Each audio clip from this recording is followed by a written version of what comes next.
Other me, is this Jenna or is this Hilda?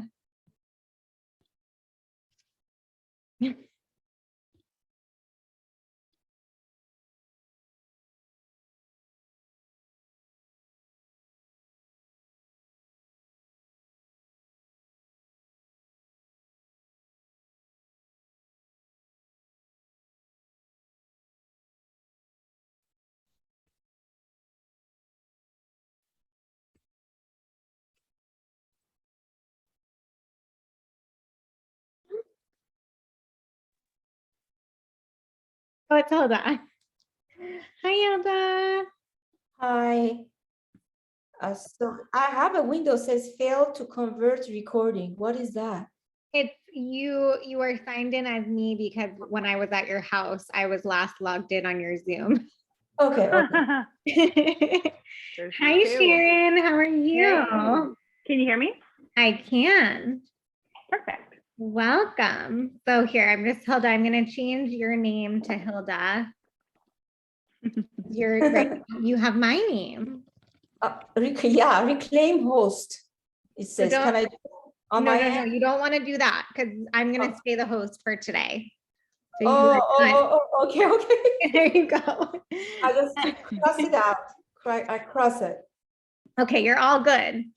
So welcome. So we have a big group today and two people, Angelique and Munira, have signed up for the series but aren't able to come today. So we're gonna have the recording for them as well.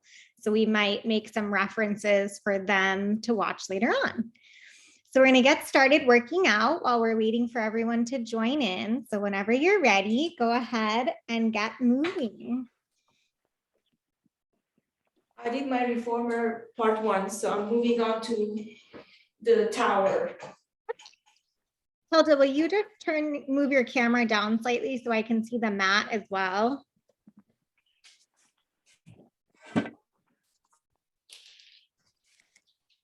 Is that better? Yeah. Perfect. Okay, cool. And Sharon, yours looks good. Sharon, I've never seen you move before. So is there anything you want me to know about your body or anything going on before you get going?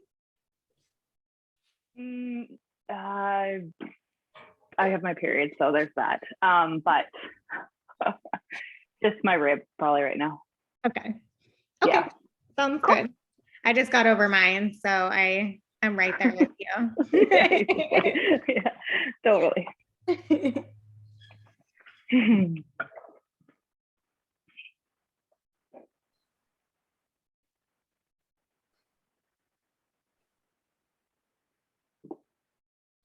My lower back is bugging me today. Okay. Is it just on the one side or is it okay on the right side? Yes, this morning I noticed when I was out that I was completely, my hips were so crooked. Interesting. Yeah. Hi, Tanya.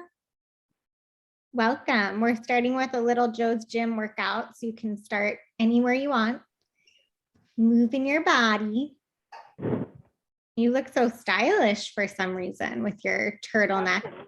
Yeah, all the black on black on black.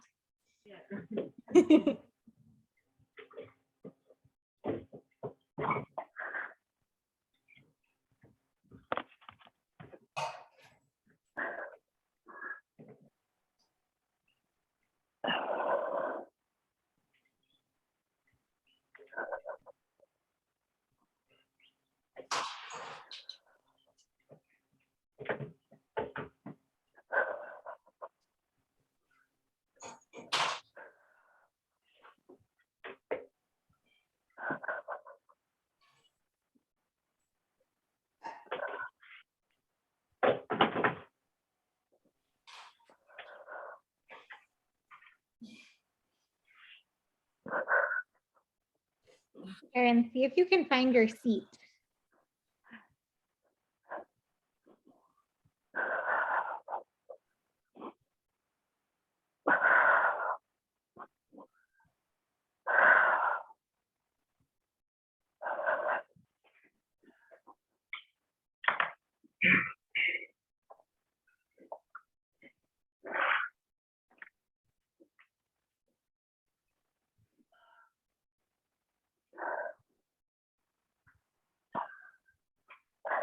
Tanya, remember, for you, a tall back feels a little bit round in the ribs.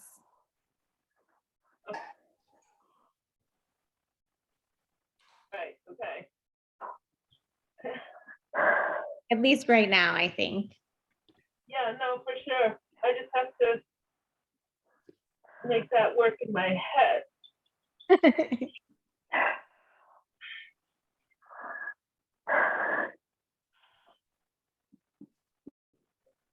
So do one more round of that and just make sure that, especially the side that's connected to the spring, that your whole back all the way up to your shoulder is down on the mat, that there's no twist in your side bend for Hilda.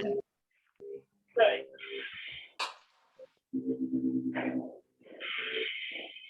Yeah, there you go.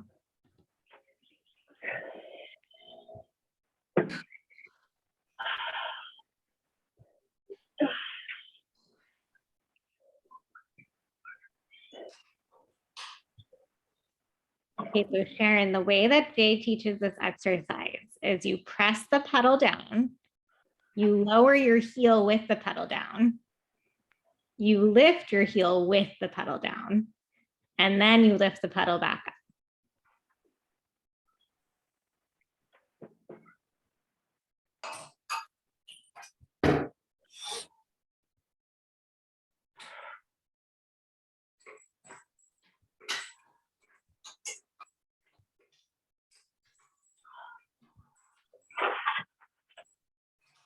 Then Sharon, what if the hard part of the exercise was lifting the pedal back up?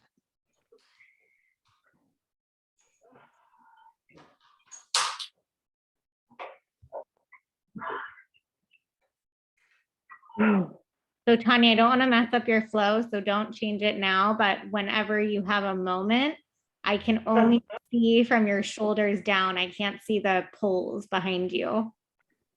Okay.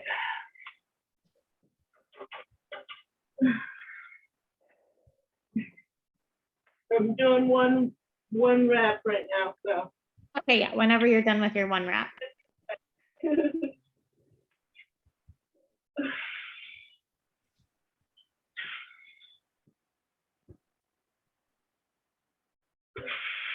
Okay, so Hilda, push back up again. Go to the part where you're pushing up and hold there for a second. All right. So don't short this in order to stay tall. How tall can you get? How tall can you get your spine to reach up into that pole, up into that bar, but keep your ribs in so that it doesn't go into an arch back? Yeah, and like work for it at the top because that's where your work is, up there. Okay.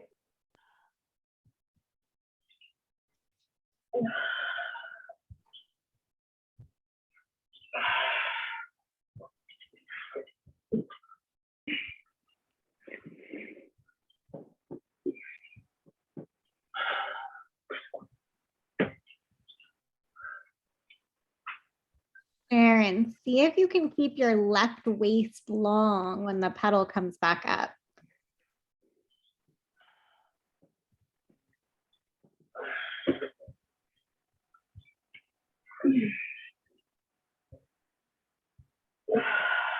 Yeah.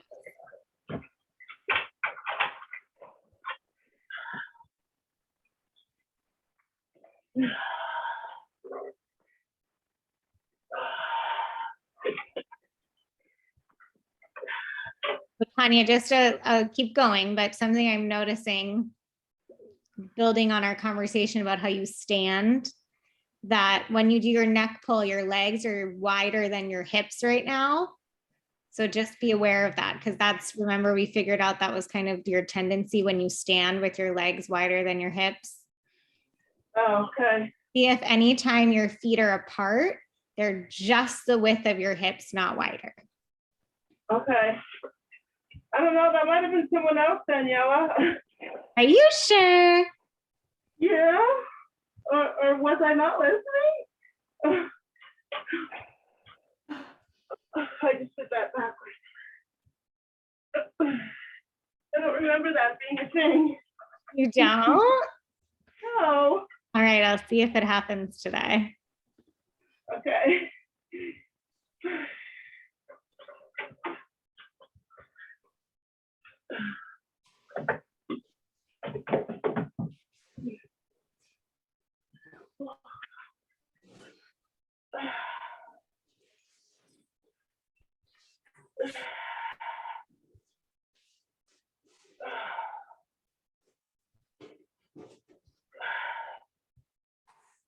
So Hilda, straighten your legs. You're gonna do the teaser. Well, I'm not sure what is this one. This is gonna be the teaser. So you have to straighten your legs. Is it a prep for teaser?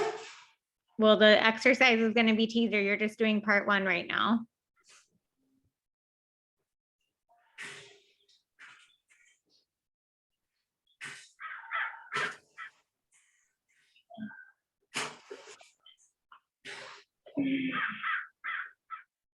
Yeah, there you go. There's your teaser.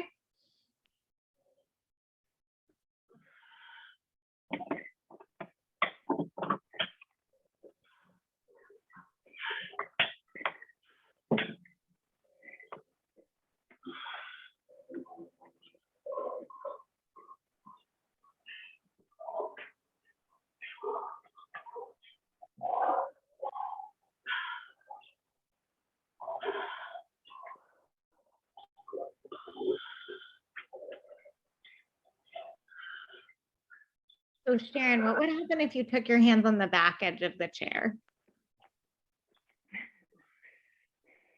And still keep them wide so that your chest can stay open. Yeah, there you go.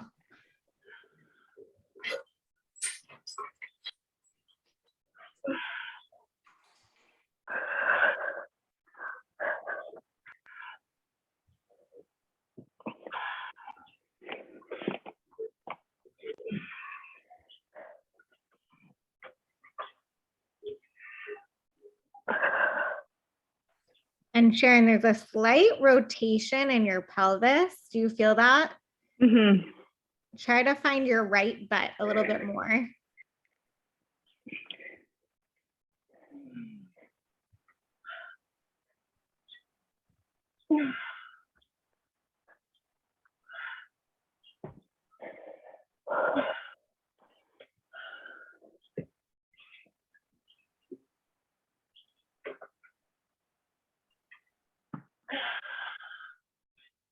So that was nice, Tanya, but keep working all the way back down. The All up looks right. so nice. And then make coming down the hard part. Good, yeah.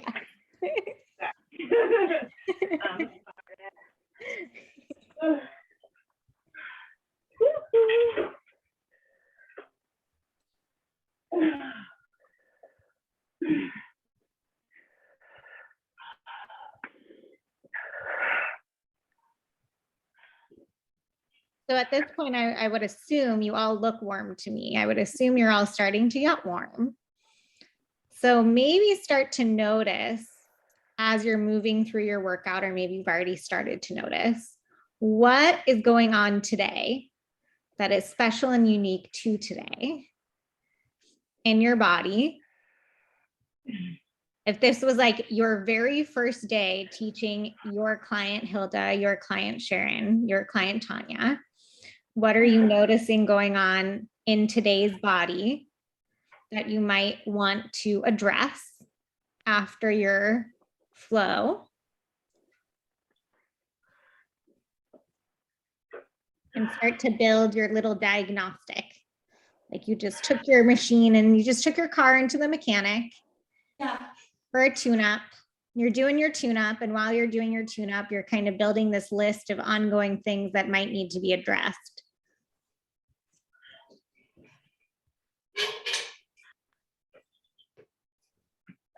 Okay, can I, this part? Don't tell me yet, Hilda. Don't tell me yet. You're just Oh. building it in your brain. Okay. You're building your little list in your brain.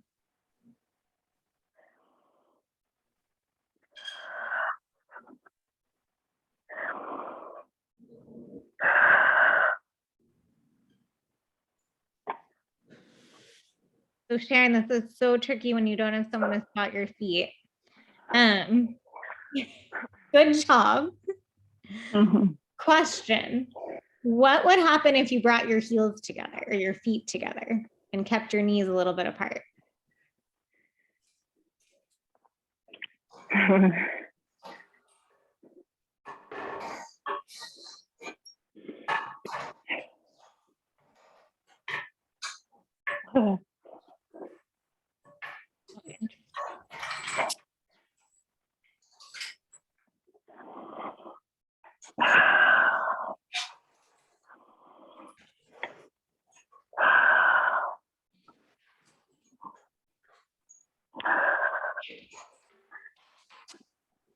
Am I in the right direction? Is that good?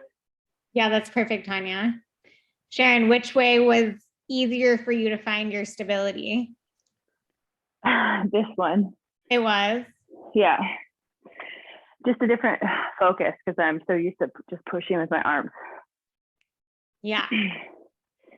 Mhm. And then of course, like if you have someone spotting you, that makes a total difference. So you might be able to do it with your feet apart, but I think that looked more connected. For sure. For sure. Felt my bootay. Okay. Tanya's finding her bootay and her little toe corrector.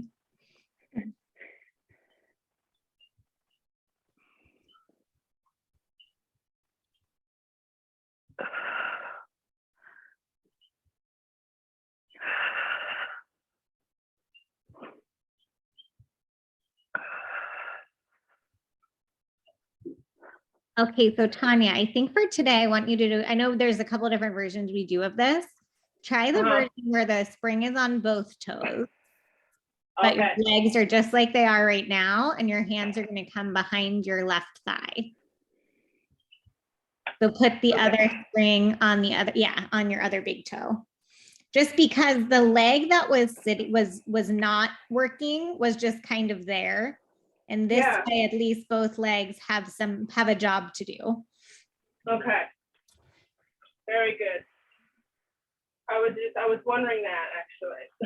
Like, what do I do with this leg? And that was something. So keep the left foot flexed and stretch the right toes forward. Okay. Yeah, and then try to keep the left foot flexed. Okay. Yeah. Because for you, we're trying to work how to lengthen your leg from your center without hyperextending your knee. So we really want to work the straight leg side because that's the leg that's trying to learn something. The one that's moving? Yeah, the right leg, right? Because what it's learning is how do I straighten without hyperextending? Where does that come from? Right.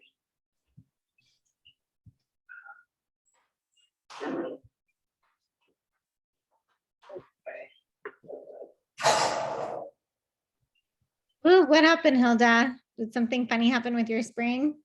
It was just the hook. Oh, okay.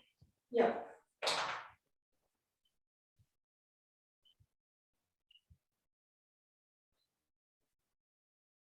So I'm missing one, right?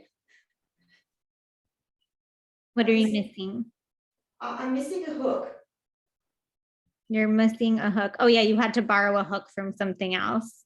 Right. When you come visit me on Wednesday, I have a giant box of hooks. I can give you a hook. Thank you. No problem.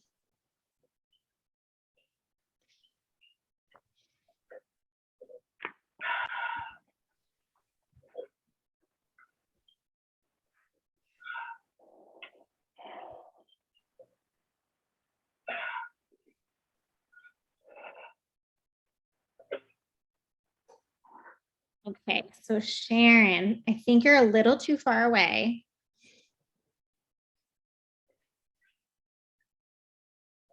Okay, and let's see how when you reach into that spring, the goal is not to either open this spring any amount or to lift your chest any amount, but rather to connect your center to that spring. to make your back as long as possible.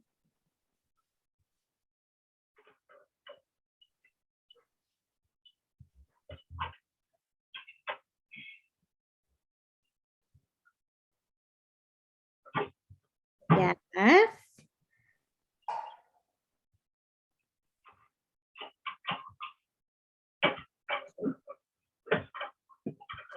Try to lift your front ribs in to get off the mat.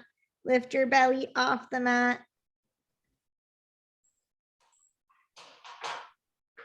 Your poor little owie belly.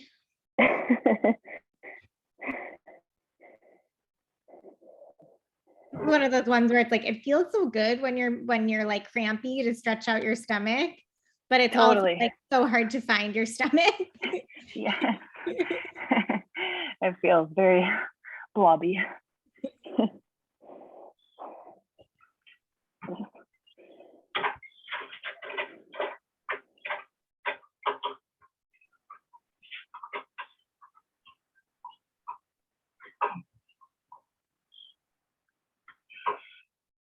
Good, Sharon. I see your center working for it.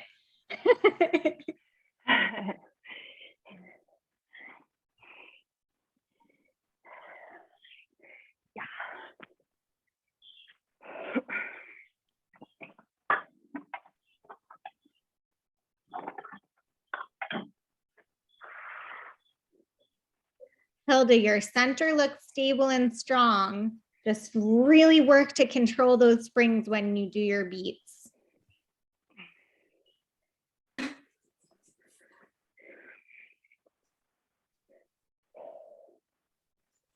Oh, nice choice, Tanya. This is another good place to work on that.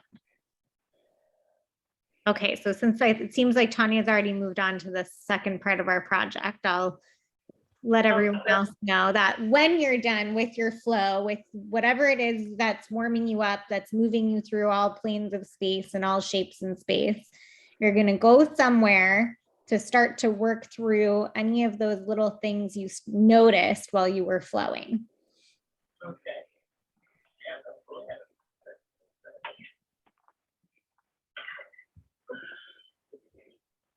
And that could be where you already are, but let's maybe within the next 5 minutes, start to transition to addressing some of the individual needs that you found thus far. Okay, so Tanya, now you're back to pressing into your spring to lock out your knee. Can you find what you found in your toe corrector? How do you reach into your spring from your center? Yeah.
So Sharon, your pelvis is rotating to the right again. Bring your right butt back, your left butt forward. Yes.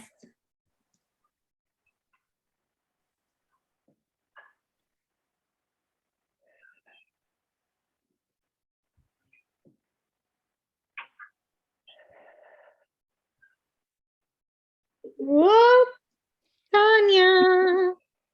Tanya, you have nice long arms. Can you hold the front edge? Here? Yeah, and bring your hand. Yeah, there you go. That's like the traditional. I don't like that word. That's the if you can reach it positioning. But just make sure your hand's a little bit further down from your shoulder.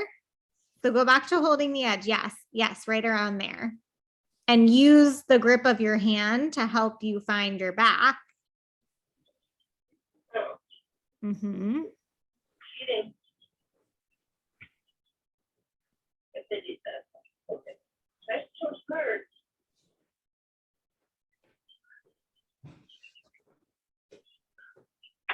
And then when your leg goes back, your hip should be rotated in.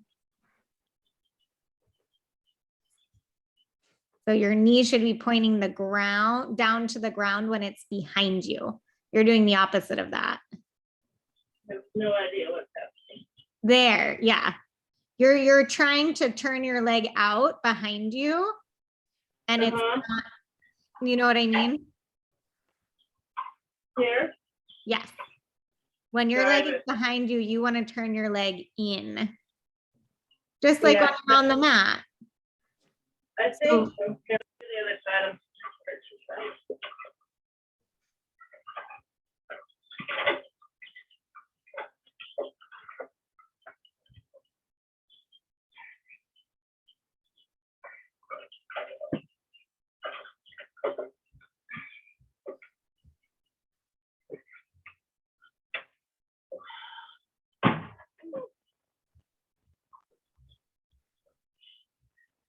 Good work, Hilda. I really see your ribs holding on strong when your arms go back. Yay.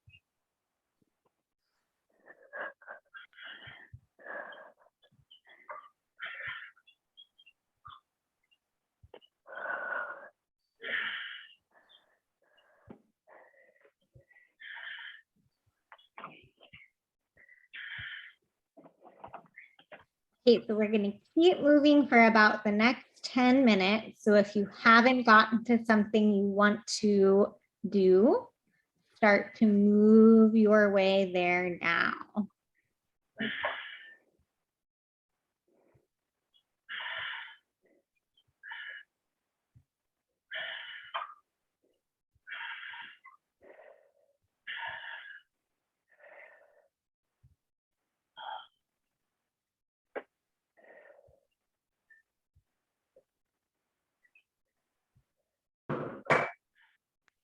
Tanya, your butt is further forward than your shoulders. So this is where, okay. I would So, definitely, I would take your spring off and line yourself up because I'm just worried you're gonna further rotate your spine because you're kind of in a twisted position. So I would get yourself all lined up before you keep going. Get your butt back, get your ribs back, because right now your shoulder is far behind everything else. Yes, okay. And then your foot can come forward, but you want everything else to be back. How's that look? Yeah, now your booty's there. Now use your center to get your mid and low back there. And bring your right foot forward all the way to the front without moving your butt with it. Your left foot all the way to the front. There you go, good.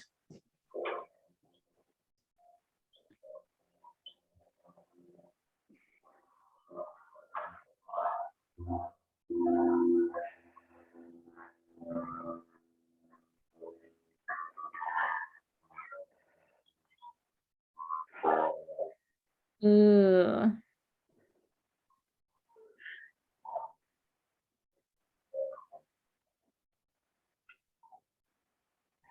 No. Hi, Luki. I'm gonna mute you, John. Okay, so Sharon, I want to challenge you to do those one more time. And I feel like you're playing it safe in the sense that you want your hips to stay square, so you're putting your feet where you need to put them to keep your hips square. What if you truly had to cross over, right, to press on the pedal, and then you just had to figure out how to stay balanced?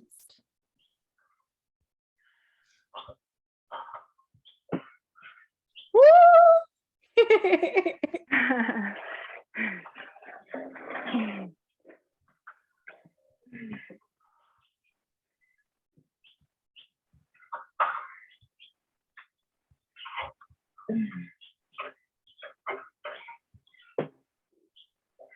So stay connected to the pinky toe on your left foot.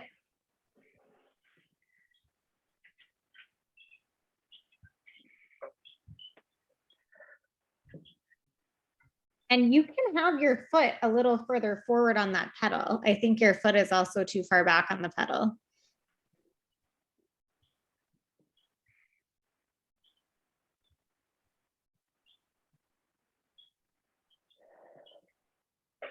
But keep working for it. So Jenna, we're just finishing up our little workout. I know you're staying off camera because of Luca probably. So feel free and move a little bit if you're able.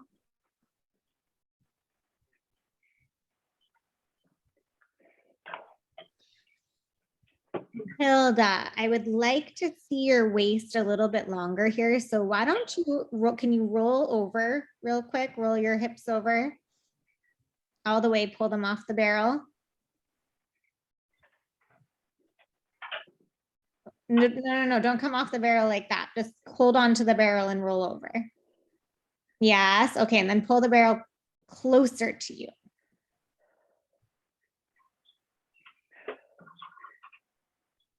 Pull the barrel even closer to you.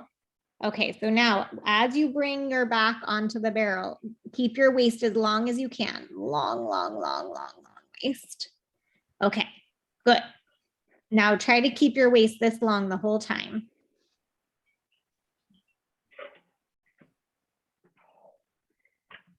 Pull with your arms to find your front ribs. Yes. Good.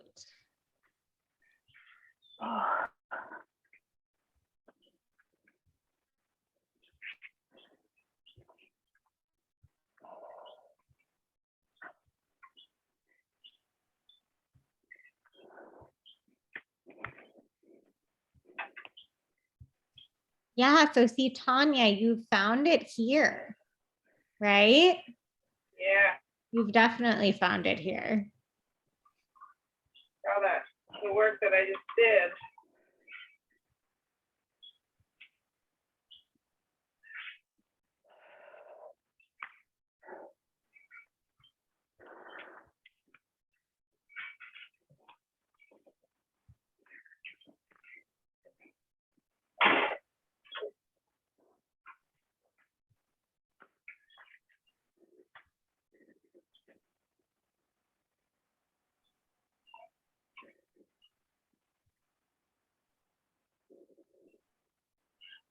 So looking at it, I feel like now that I have to keep my feet pointed in order to keep my toes connected to my butt. Okay. That's fine. Yeah. I mean, Claps around. you want your feet to be active. You just don't want them to be more active than the rest of your leg and seat. Right, right. Sharon, question. Of the soft feet or neutral feet, I take too far. Yes. Okay, so Sharon, what if this was one breathing exercise rather than many parts? Yeah. I was trying to put that with this. Okay.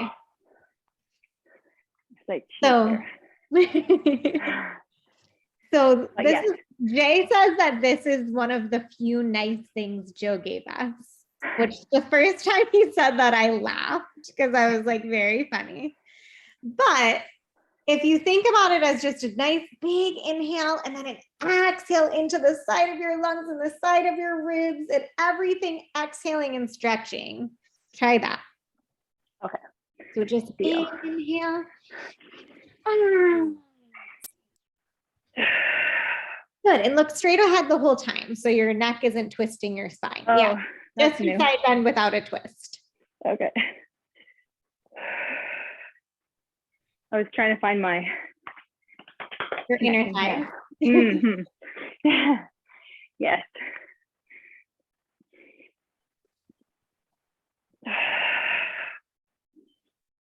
Nice.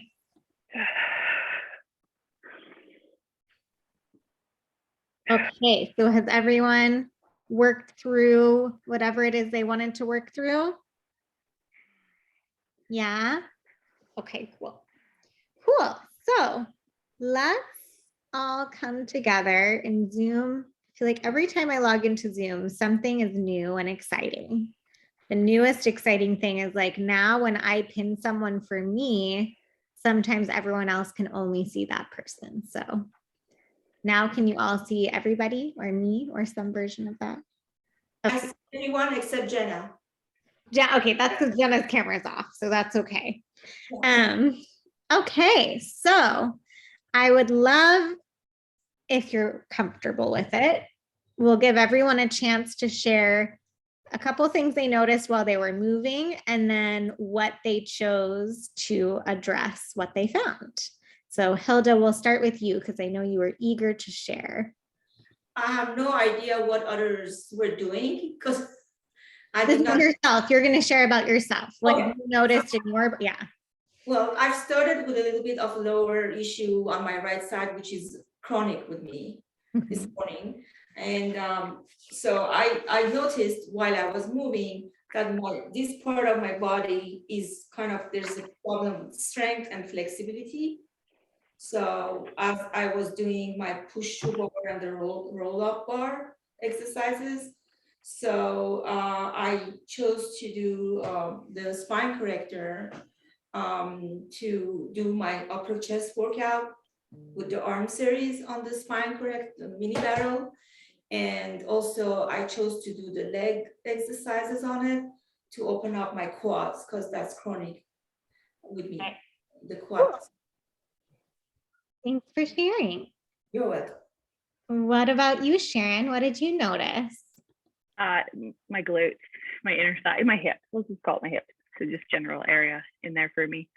So yeah, really realizing how little I've been using that, which explains my left hip issue right now. And left, what is it called when you walk? Shin splints. I only have shin splints on my left leg right now, which is interesting. So that's a link. So glutes, inner thighs, and then connecting the chair to some of my mat work that I do a lot of. So seeing where I'm not using that hip strength in my mat. Definitely my side series. So yeah. Cool. Okay, awesome. What about you, Tanya?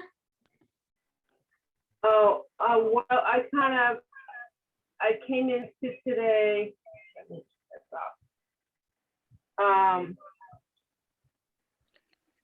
Knowing that I needed to connect my toes, my feet, my feet. That makes sense. Your feet to your seat? Yeah. So that was your goal. So, And then what did you do to try to accomplish that? the side kick series with the leg spring. Oh, I did the toe corrector. And then the hip stretch or sashi stretch with the toe. Shoulder roll down? Yeah. Whatever you want to call it. Yeah. So Okay, cool. So something that I definitely, now that I'm hearing what everyone's saying and seeing Tanya, and Tanya, I'm gonna mute this you because for some reason there's still a little bit of feedback. So how does everyone feel about going over the sidekick series a little bit? And you can do it with or without springs.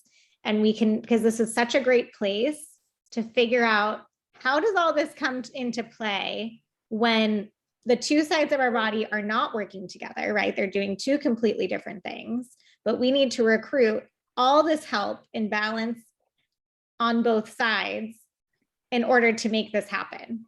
And I feel like I saw things in each of you that all kind of made me think of the sidekick series. So why don't we just go and we're gonna work through the sidekick series a little bit. And you can decide if you have a spring, you want to do it with a spring on the Cadillac or the tower, you can do it on the mat, wherever you have access to do your sidekick series. So one of the things about the sidekick series that always kind of blows my mind because it's confusing, right? It messes up our proprioception because we're on our side. So we don't think of it as a pedestrian stance. But what we're really doing is just our natural gait, right? We're training when we walk. What are our legs supposed to do? When we run, when we walk, what is our natural gait?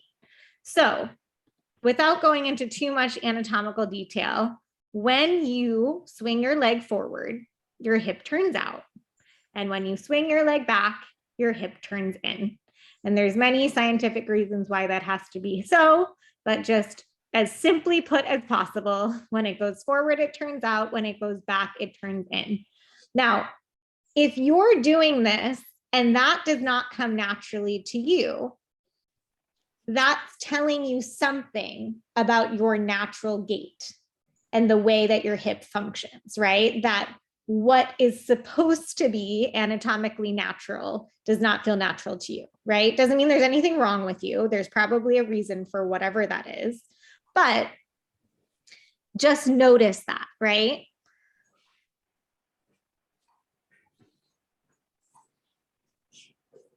So Sharon, for you, a couple things. First of all, can you get your elbow far enough wide and far enough back that you're not putting pressure in your right shoulder? Yeah, can you move it back in space too? Yeah, so your front of your chest is working to stretch and you're trying to find your back. Okay, now I feel like what you were doing with your elbow, now I want you to try to do with your center to find some space, equal length on both sides of your waist. So when your leg goes up, your top waist has to stay long. Yeah, there you go. Good. Okay, so Sharon's going to keep playing with that. I'm going to spotlight Hilda for a second because I want to show Tanya, and everyone else is welcome to come check this out too. So Hilda's going to show us. So the cool thing about the springs is they keep you very honest, right? So Hilda, when your leg goes back, can you roll your knee in, your hip in, so that your knee is pointing down, but your heel has to stay lifted in line with your seat? How far back can it go, keeping both of those things true? When your leg goes forward, you have to also keep it lifted in line with your seat. There you go. Good. So, right, we all have different things that are challenging for us in this series. Sharon, you just seem to be fine with front back, but then when you started going up, down, things started to get funky. Tanya was having trouble with front back, right? Whole thing. I have trouble with the whole thing. Okay. You too? Yeah. Okay. I just so, take my springs to the arm springs, hoping that'll be. Ooh, okay. I feel like they're too heavy today for me. Okay, so everyone do your other side so you're even, and then we're going to use Tanya as a case study here. Can we switch the springs to arm springs doing the leg springs?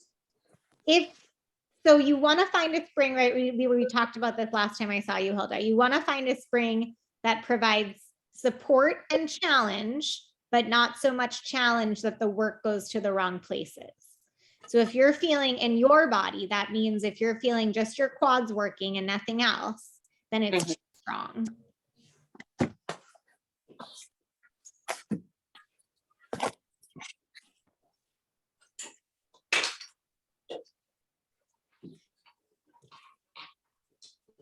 I'm determined to give you a good view. Thanks, Tanya.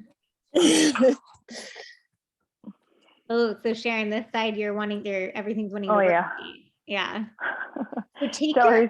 take your top elbow towards your body so you can feel where your body is in space. Your left elbow is connected to you. And then your right Okay, this way. elbow, bring that all the way to your body. So it's actually touching your body, your elbow and your forearm too. Because right now it looks like, it might just be because you're black on black, it kind of looks like your elbow is pushing forward. Is it pulling back against you? Okay. Yeah. Cool. So keep your elbow and your hip connected. Sorry. Okay.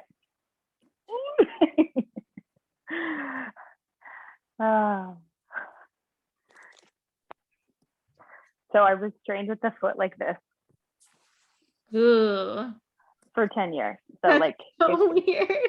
I know. And so like right now it's just, it's brain, because I don't have stability now Yeah, because it got it from the wrong place. you're getting it from your foot. Yeah. Yeah. Yeah. So it's like no strength. Daniela, I'm using the same side spring for this opposite leg. Exactly. It's much easier because last time I just crossed it. It was so hard. Yeah, same side, same spring is correct, Hilda. Is that the right way? Yes. Okay, so I was doing it wrong, that's why. My friend. Okay, so pause, because I feel like we all have so much to learn from watching each other move. So I want to take, let's everyone pause and we're gonna watch Sharon real quick. And then we're gonna go to Tanya next. So come over here, we're gonna watch Sharon.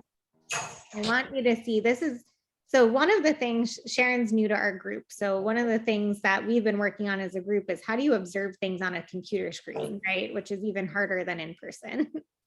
But something I'm noticing with Sharon is when she kicks forward, and Hilda, you have a tendency to do this too.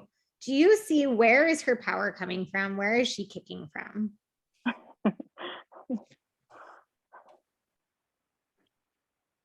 Her quad? Maybe her quad. I'm seeing that she's shortening her right side in order to get her leg forward. Okay. Right. And the muscle she's using to do that is called your QL. And that doesn't really matter. And your clients don't need to know that. But we would prefer her to keep that muscle long. Right. And to use her guts and the help of her seat to get her leg forward instead. So Sharon, what if you kept your foot long when you kicked forward and you didn't flex it? And what if you turned your leg out when it went forward as well? Yep. Okay. Okay, good. Rest. You've done 1 million. That's a lot. And Sharon, do another quick side bend. On the side? Yeah. Oh.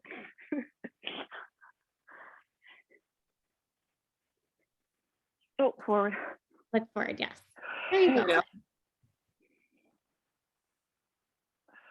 Okay, so we're gonna give Sharon a rest because she's done 1 million.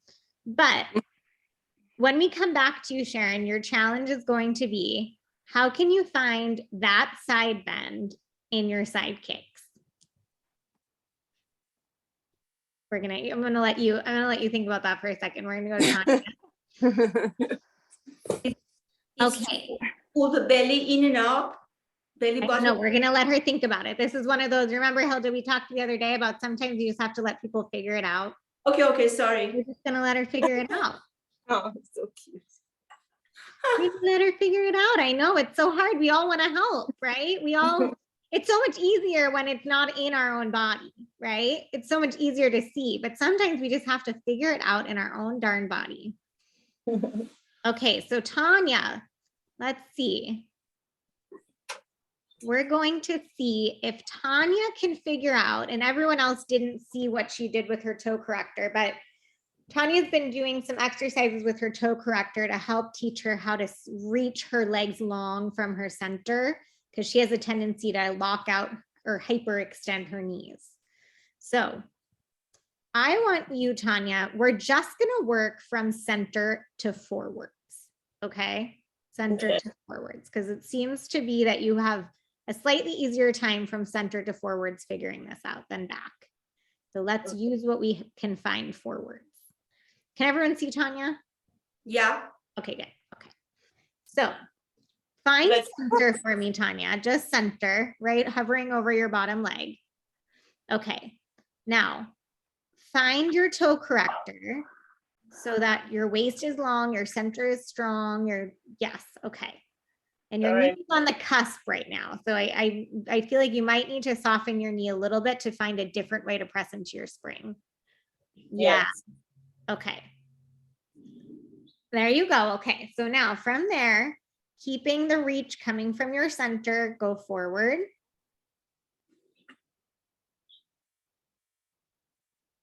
And back to center. Now, when your leg goes forward, it turns out like a Pilates stance. Okay. That's different. That's completely different. Okay, and again, when your leg goes forward, it turns out like a Pilates stance. There you go. Good. Okay, one more time. Is that? Oh, sorry. Yeah, every time. So this is one of those things. Yeah, this is when we were talking about gait, and we'll talk about gait in a second. But now, bring your leg to center. That's so different. When your leg goes back, This is trouble. In the opposite of a Pilates stance, like your horseback, internal rotation. Can you roll your knee towards the ground and your hip slightly forward as your leg goes back? Okay. And then bring it back to center. And do it again. As your leg goes back, your knee rolls in, your hip rolls forward. Yes. You are doing the opposite of this. You are rolling in, forward, and out, back. I can't seem to grasp it naturally. Like there's nothing. It's not natural, right? No. I don't know what natural is for this, like how that feels. Okay. Although I feel it forward. So now try to put the two together. When you kick forward, turn your leg out. And when you kick back, turn in, your hip rolls forward. Oh my God. Wow. Yeah, go back.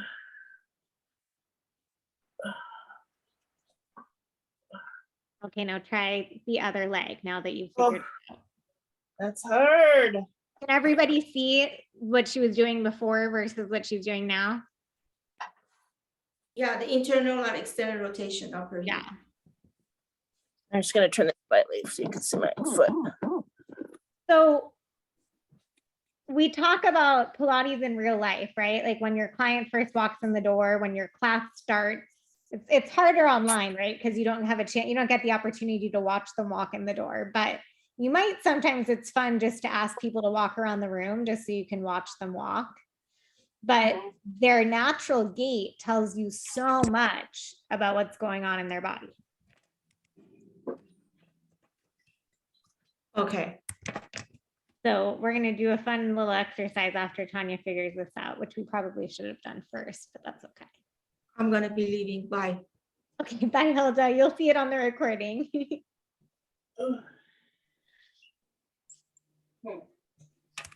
Easier this side.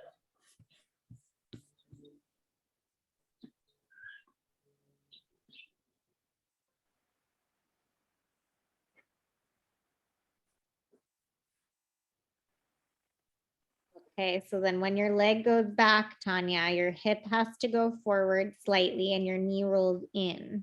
Okay.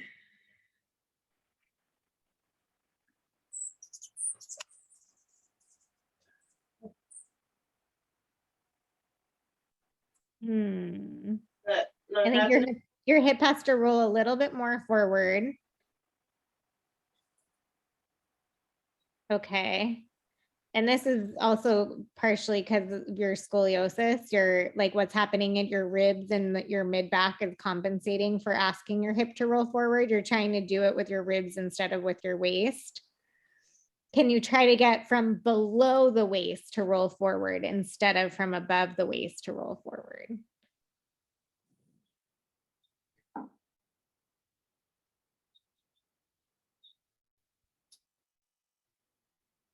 And then can you put the two together? So when you kick forward, your leg turns out. Oh, crap.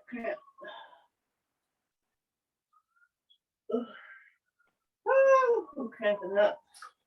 I see what's, okay.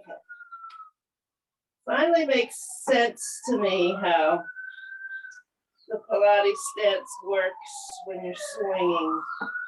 You're on your side. Not that I can do it, but so wobbly. So Tanya, focus on back. When your leg goes back, how can you reach into your spring? Yes, to lengthen your top waist. There you go. And now, is it possible to hold on to that length the whole time?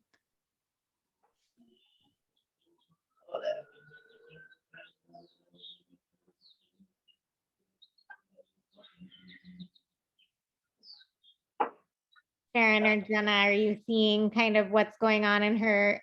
So Tanya has scoliosis. So do you see how the scoliosis in her spine is kind of affecting her ability to change the rotation of her hip? Okay, so we're gonna do a fun little game. We're gonna just ask Tanya to walk. So Tanya, is there somewhere you can put us where we can just watch you, maybe from the back? We can just watch you walk from the back.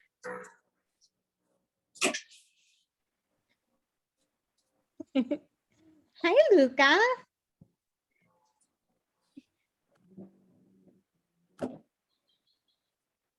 Okay.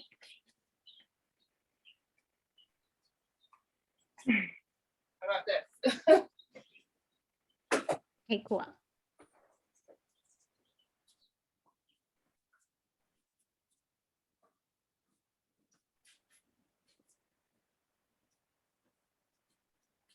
I'm gonna start walking in Pilates stance. You're walking in Pilates stance, yeah. Yeah, which I don't normally do. Oh, what you don't normally do? Just walk normal. I know, we should have had you walk first before we had you do all that. Okay. Saying good.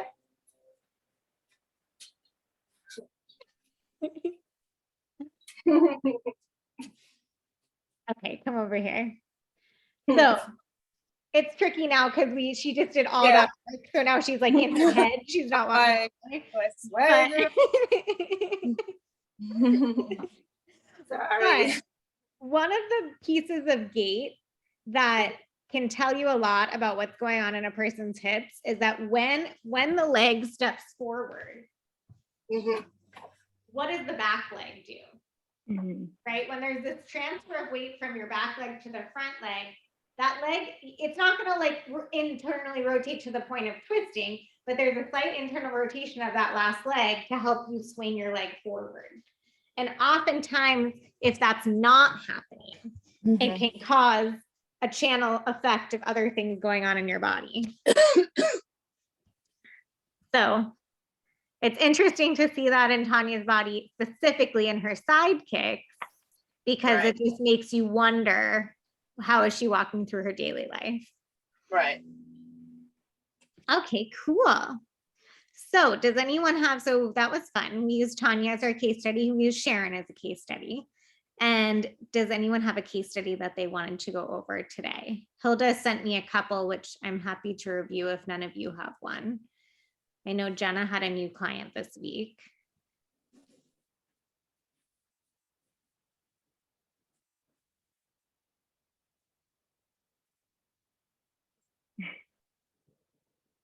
I'm asking you to unmute.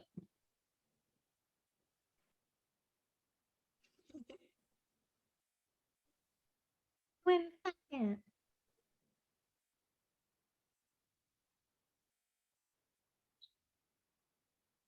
Okay, while we're waiting for Jenna.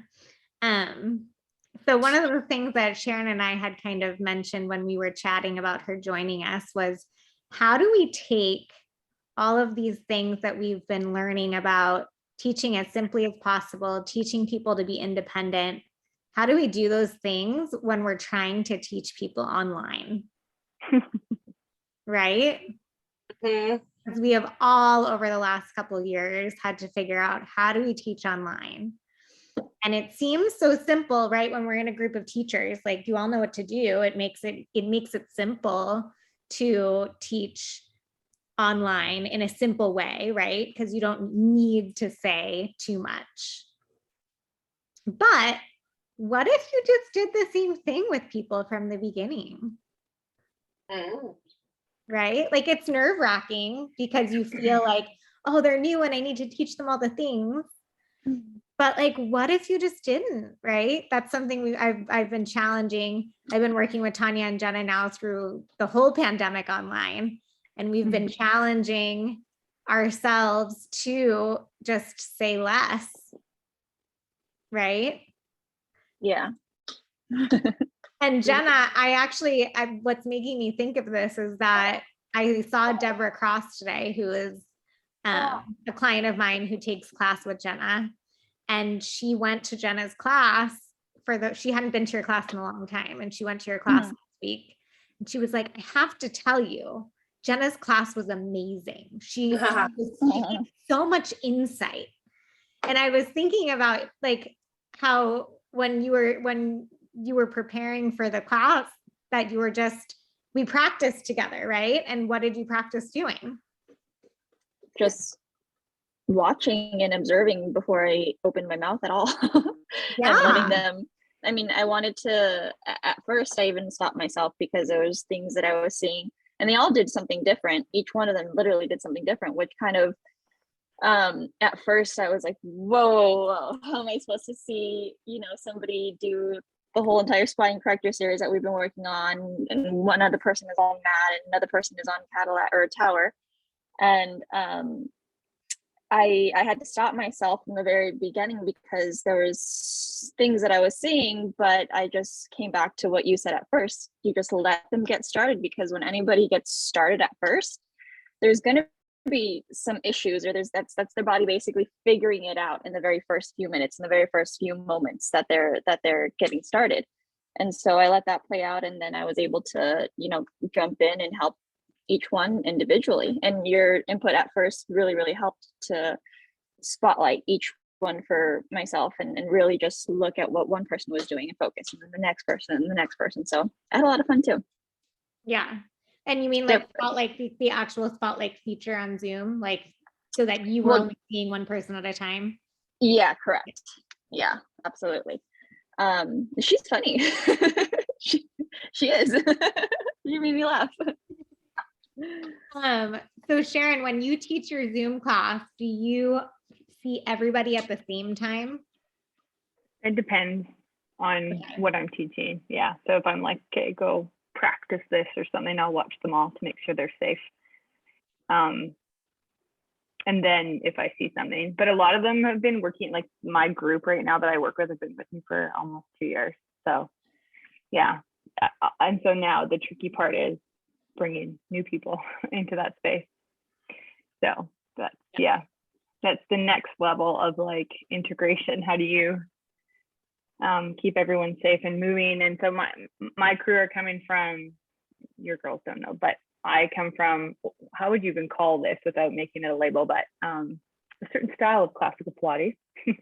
Well, Tanya actually comes from a similar world to you, where she was taught like a million, like there's a million cues to teach the simplest concept, right? Tanya comes from a very similar training program than you do. Yeah. And it's so easy to burn out in that space. So, and clients feel like they don't do Pilates well. I think that's also the message that we give them when we overly cue, is like, they're like, I don't know how to do that. And then they think they can't do Pilates, and you're like, something's not adding up here. So I would say right now, I used to demo and do the whole class with them, and now I don't do that. So that's, I think as they're learning, I'm learning. So we all have so much grace for each other.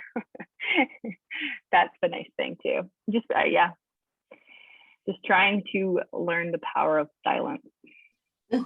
It's challenging, right? Yeah, because they think, oh, I'm paying you, I'm showing up, I'm here, you're supposed to give me something. And so many of us don't look at that as a gift of like, that is what I'm giving you, the opportunity to be quiet. But yeah, so the mindset around it is interesting. Especially when you're transitioning your clients. And I think Tanya can definitely connect with you on that, because when Tanya came to me, she had been teaching her clients for 5 years. So she also had to transition her clients to a new way of learning, which in a lot of ways is harder than for Jenna, who's been in my program from the beginning. So she's only learned that we teach. She's never learned to teach a different way than that. So I probably gave up about 80 clients because they wouldn't come online and learn on their own. Wow, that's a lot. Yeah, it was more of a gift to me, really, though. Anyway, sorry, I cut you off. It's the way it should be, right? I just, the transition, it's been over a year that I've been working with Daniela and transitioning from my program with a lot of cues and a lot of talking, a lot of explaining, a lot of choreography. And my clients, we did that together. And so it was a very codependent relationship. And it's just now starting to shift over. And, some of those clients have gone with that need, with the independence in their practice. They don't have time for it. They don't have time to do their own schedule. They don't have time to do their own work. Right. So it was sad. There are some of the clients that have gone. I'm like, oh, okay, I'm cutting the apron strings. But I see in hindsight that the codependence, and that they're gonna learn. I know they're gonna see, oh my gosh, I need to do this for myself. Right. So they might come back in that way. It's also more space for me to teach more people more independence, and that it's about them, having that independence in their workout. It's really been this past couple of weeks, it's been huge. And the clients that have stayed with me all the way along, they're now like moving. They're moving in Pilates. They're doing all kinds, they're doing the whole thing. And it's awesome, and so I just pump it up with them, and give them something more advanced. But they come in and they're moving and they're getting something from that, which is great. It's really hard to transition into like just doing the method and trusting that. And then, going into, but it's different with group classes, because you just, want to give them so much. Yeah. Just, Yeah. I feel like the thing, well, I want to hear, we may have lost Jenna because she doesn't have childcare right now. So that's why she's been in and out. So, but I wanted to transition to her case study.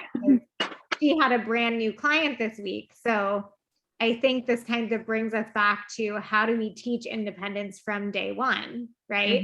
Because if we're able to teach it from day one, then it makes it so much easier along the way. But we can also, like, any day can be day one. So I think, like, I'm reading a parenting book. I always bring this back to parenting, because like teaching Pilates is kind of like parenting. So I'm reading a book called Hunt, Gather, Parent, which is like, I don't know if any of you have ever read it, but this this NPR investigative reporter like had an awful daughter in her terrible twos, and she goes on this journey to figure out how these like indigenous communities raise their children, and like how do they teach these children to like have this sense of independence and responsibility from such a young age. And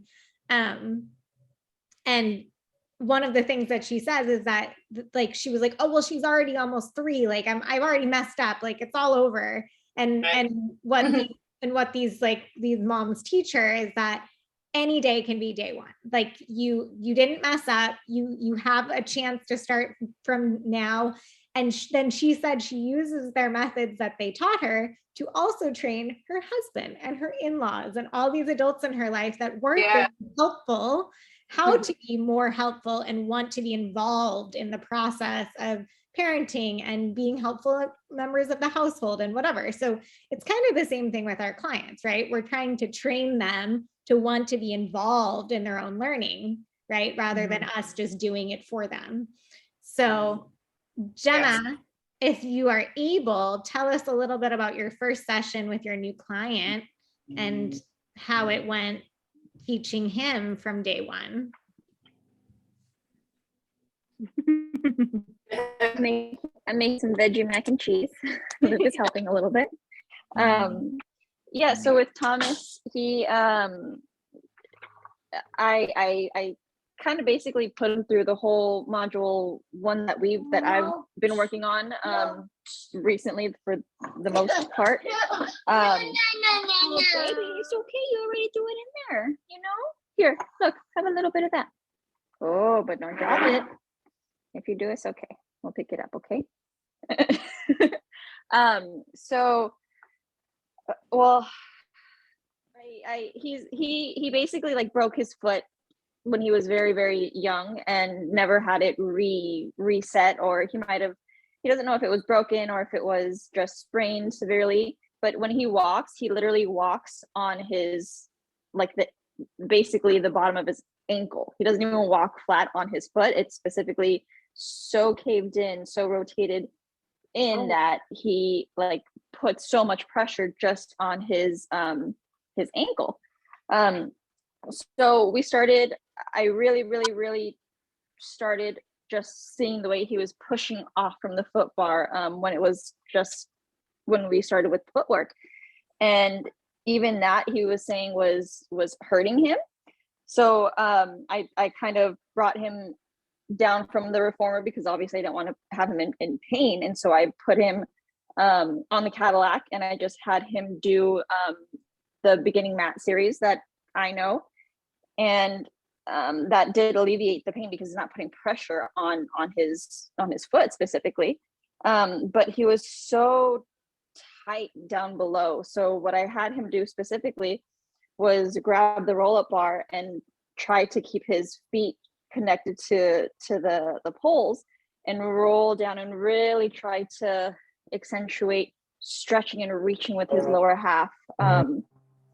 And he at first it seemed like he was doing it in 3 different parts when it should just all be like 1 and back up. But after a while he seemed to he really enjoyed himself, and I feel like it's a lot of work for me to try to do, being that he's my very first client, like solely, and I have my work cut out for him. But I think it'd be awesome to be thrown into working with somebody like that, kind of how I wouldn't say thrown into this whole Pilates thing, because I willingly wanted to come in, but it was a good push. It was like, I know you can do it, so you're in basically, and I love it. And it kind of makes me work to get better myself for him, and for clients moving forward, myself too. But yeah, it was a lot of fun, and he enjoyed himself. I said at the end of it, I said, so are you ever going to come back? And he said, oh, absolutely. So we had a good time, and I'm just trying to figure out when I'm going to be able to see him again. Hopefully I'm going to be able to see him next week, but he's very understanding with the situation going on. And so yeah, it was a lot of fun. I did have him, I had the magic circle with us. So I had him try to accentuate like his lower half specifically. And he, when I had him put it between his feet or have him put it between his feet.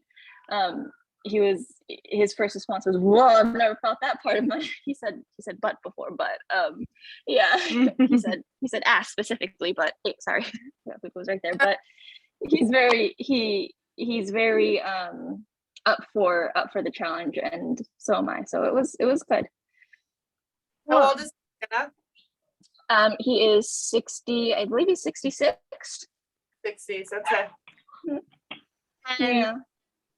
So the thing, I don't know if you ladies have noticed this, but I've definitely noticed with men, it's nice to teach men, especially at the beginning, because like they're so obedient, they just do as they're told and they don't like question you.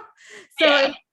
it's great to practice, like especially at the beginning when you're trying to build your confidence as a teacher. Like it's so nice to teach men. Like they don't question you, they don't make you second guess yourself. They just do what you tell They them. want to show you what they got. Yeah. Like, okay. Yeah, and generally there's not very many hypermobile men.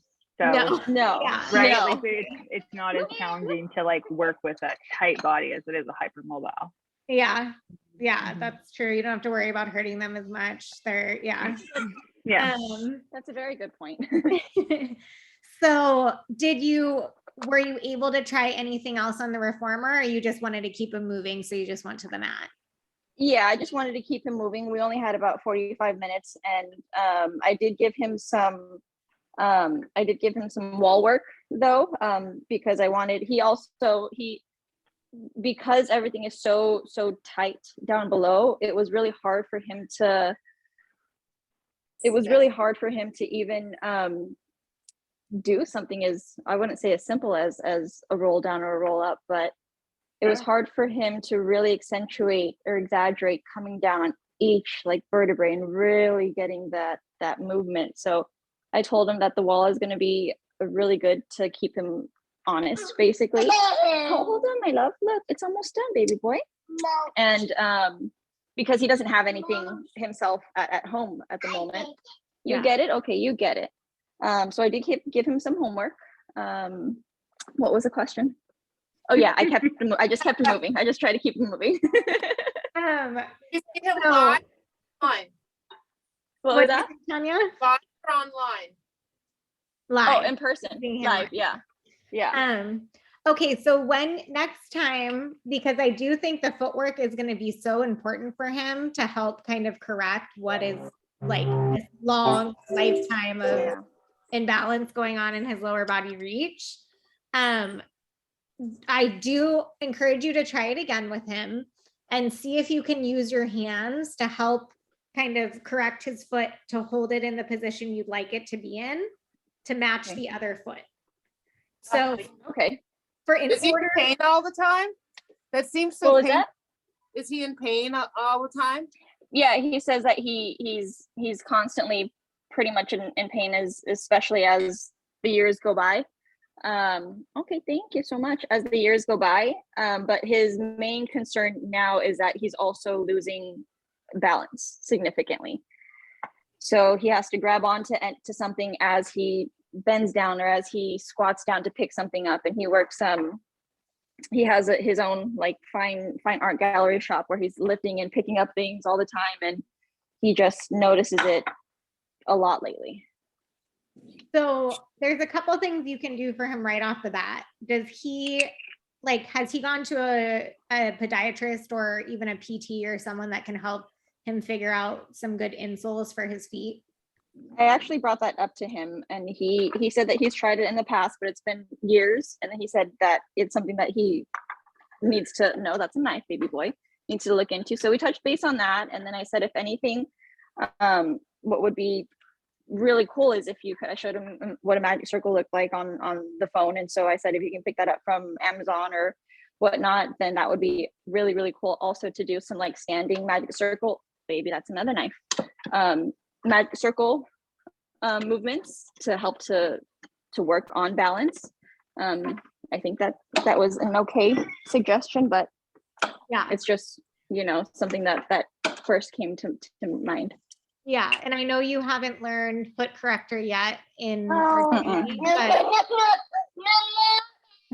But when you learn foot corrector, that's going to be really, really helpful for him too. And those he can do those exercises with a ball or like a tennis ball or a Yamana ball. He doesn't need to get a foot corrector himself. That's okay. That's true. Yeah. So yeah, I think next time you see him, I encourage you to do footwork with him again. And it sounds like he's pronating his foot, but I would assume this is my guess, and you're going to have to see what happens when you're watching him. But my guess would be that his whole hip is internally rotating with the foot rolling in. So you can correct at the foot, but you want to make sure the whole leg is doing what you're asking of it. And you don't even necessarily need to explain any of that to him, because you want to just keep him moving.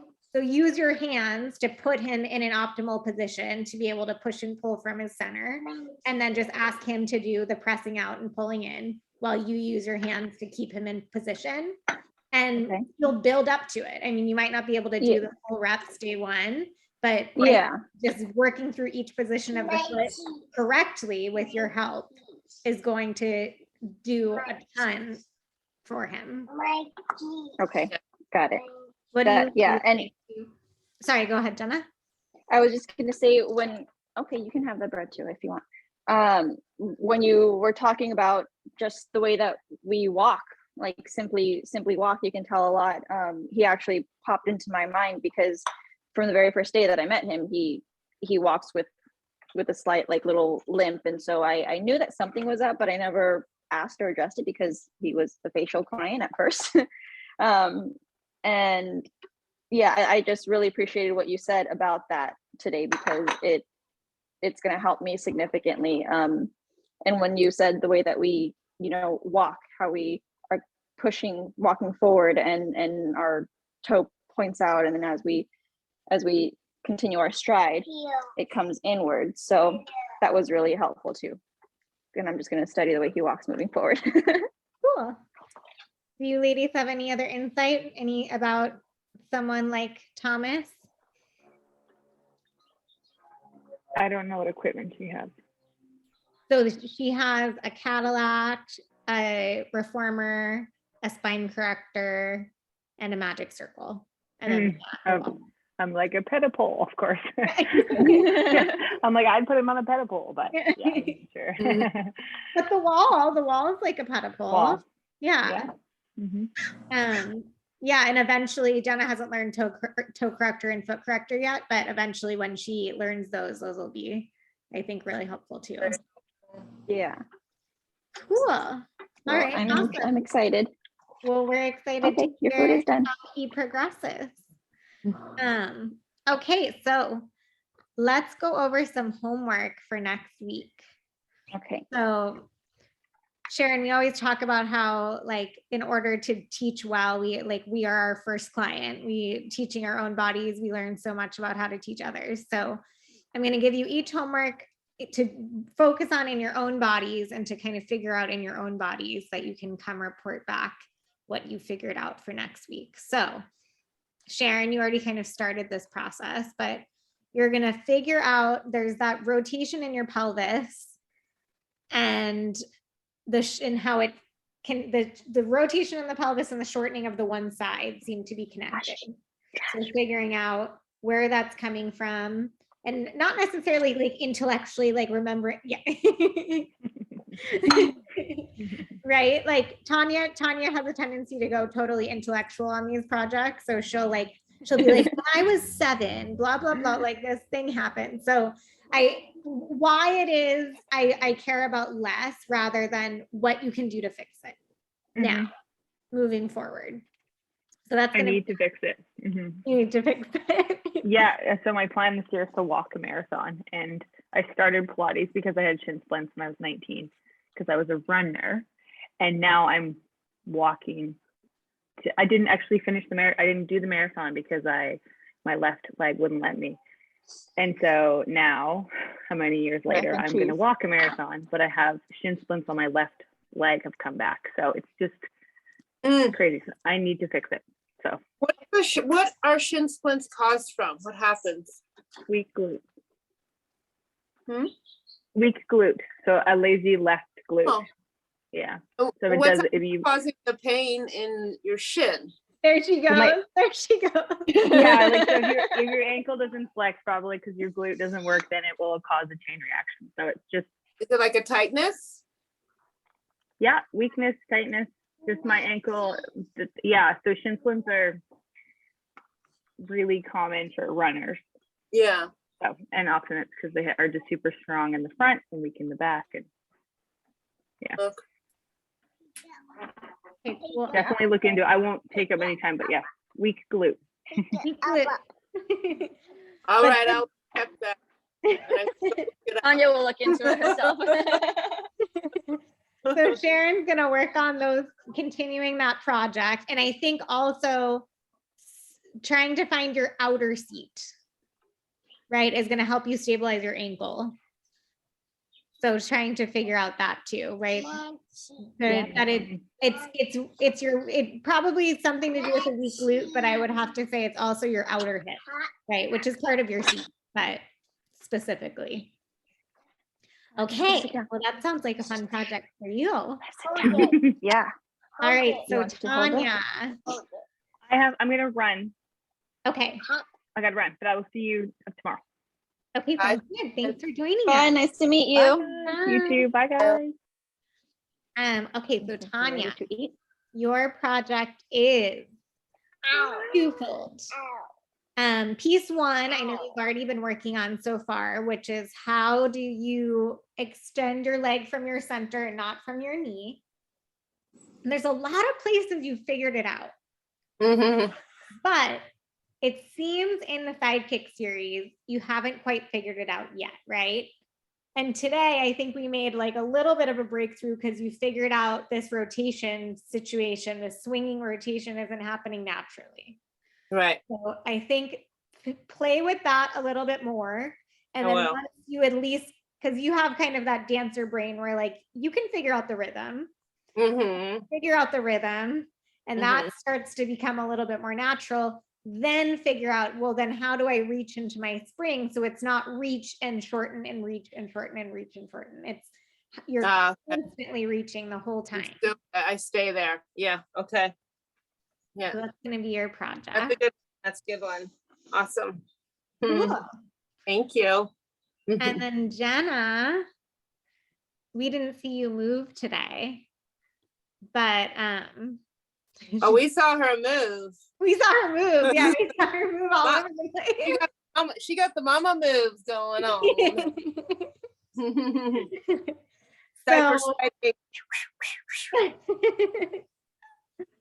So, but when I saw you last week, there was a couple things that we were working on. Remind me, do you remember any of the things that we were working on when I saw you last week? I muted you again. Don't say that, baby. Yeah. he has this new thing where he says beehole when I'm changing his diaper. Beehole. It's a boy So thing. that's what he's saying right now. Tanya doesn't know about the boy thing. She has no. So proud. So we were working specifically on one on my midline on the reformer. So I've been practicing on that significantly. And then we were also working on the last pieces of the magic circle with keeping, I don't know exactly what I would state that it was. Well, one, I haven't done them very much in my body. So I just think like repetition and continuously to work on it. But I have a hard time, I think, keeping my hips square when we're doing a lot of stuff, to be completely honest, not just with the magic circle. So I would say those things I can work on somehow. And I think those two things are connected, right? How do you use your center? Yeah, maybe. Long so that your hips stay square. Okay. So maybe trying to figure out, maybe there is something that can be done to help you figure out both of those things, right? It's always going to come somewhere. When you do that, I think that something has to do with my seat. Okay. All right. But I'll work on it, yes. Okay, cool. Oh, you ready? Awesome. So good work, everybody. Yes. Yay. I'll see you ladies on Wednesday, and then I'll see you again next week. Okay. Yes, I will see you with the babysitter.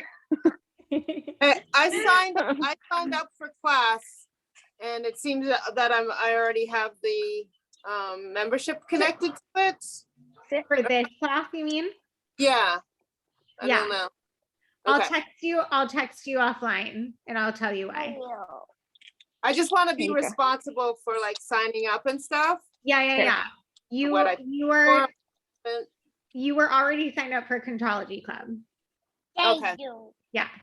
You're Okay. welcome. But weekly though, you want me to, I should go in and sign up. Well, so I'm gonna sign you guys up for all 6 weeks because it's the series. Okay. So you will be automatically signed up for the next 6 weeks. Oh, I will. Okay. So I don't need to do. You don't have to do anything for that. Yeah. Okay. Yeah. But thank Okay, you. cool. I appreciate your responsibility. And I'm trying to be better, do better. What I want from, be my own best client. Yes. Thank you. I appreciate you. All right. Bye. Bye, guys.